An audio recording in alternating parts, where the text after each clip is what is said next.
Vincent Aubert, vous êtes directeur du service académique d'information et d'orientation de l'Académie à Rouen.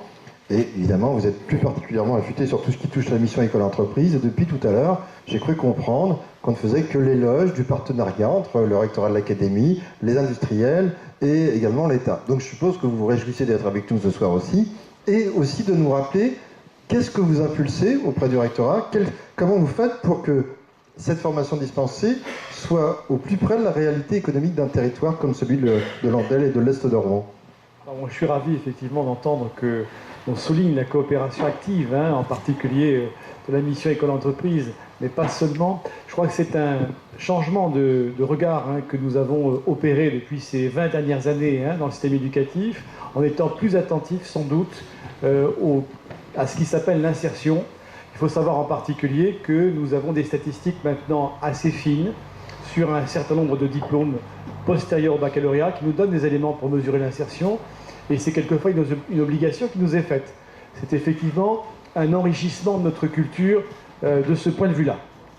Ceci dit, il faut rester vigilant car la construction d'un parcours d'orientation d'élèves, c'est fluctuant, c'est sujet à changement, c'est sujet à interrogation.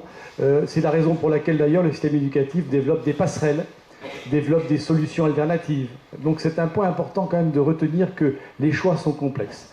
Pour ce qui est de la situation de l'industrie, je crois qu'il faut être un peu optimiste. Moi je le serai pour ma part avec quelques indications que je voudrais vous donner. D'abord, il faut savoir que pour changer les représentations, ça prend souvent beaucoup de temps et qu'on a souvent le résultat des efforts entrepris de longues années après. Mais on a quelques indicateurs intéressants. Vous savez qu'on a mis en place ce qu'on appelle les premières technologies industrielles, qu'on appelle aujourd'hui, qui ont changé de nom. On constate pour la première année un rebond dans l'effectif. C'est-à-dire que pour la première année, on a une baisse décennale, presque plus que décennale, qui s'est arrêtée. Ça veut dire que quand on dit industrie, eh bien ça semble faire un tout petit peu moins un écho négatif, ça semble être un écho positif pour plus d'élèves. Donc ce qui veut dire que c'est un changement qui est peu important en volume, mais significatif parce que c'est une rupture. Deuxièmement, je voudrais ajouter que dans ce changement significatif, on voit apparaître la place des jeunes filles.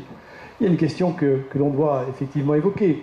Quand on parle des jeunes qui doivent se diriger, qu'on peut souhaiter voir se diriger vers des métiers où il y a un fort taux d'insertion, il ne faut pas oublier que la part des jeunes filles est importante. Quand on regarde les chiffres d'insertion et les chiffres de poursuite d'études dans les filières technologiques, industrielles ou scientifiques, on s'aperçoit que la part des jeunes filles est plutôt minoritaire. Donc le travail que nous faisons au système éducatif, en particulier avec les conseils d'orientation, c'est d'attirer l'attention sur les possibilités qui s'ouvrent aussi aux jeunes filles, d'ouvrir le champ des possibles et de susciter chez elles des vocations. D'autant qu'elles sont plutôt bien accueillies. Il faut savoir qu'en particulier dans l'aéronautique, il y a un nombre important de techniciens de maintenance qui sont des jeunes femmes et qui sont bien accueillies. Très souvent, ce sont les jeunes filles elles-mêmes qui vont tempérer leurs demandes et qui vont hésiter à aller vers ces filières alors qu'elles y sont bien accueillies.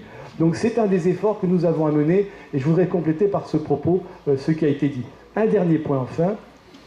Toutes les enquêtes d'insertion dont on dispose, en particulier les enquêtes dites Subanor, qui sont le suivi des bacheliers normands, sont des enquêtes qui sont faites en coopération avec la région et avec les universités, nous montrent que dans les secteurs de la production, l'insertion est meilleure, plus durable et les rémunérations plus élevées.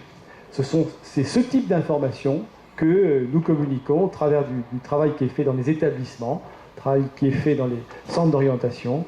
Et je pense que c'est ce qui doit être retenu par les familles.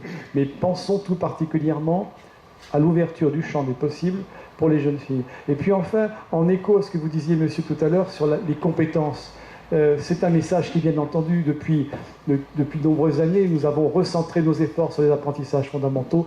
Et vous savez que si aujourd'hui un effort tout particulier est fait en direction de l'enseignement élémentaire, c'est bien aussi pour répondre à cette préoccupation.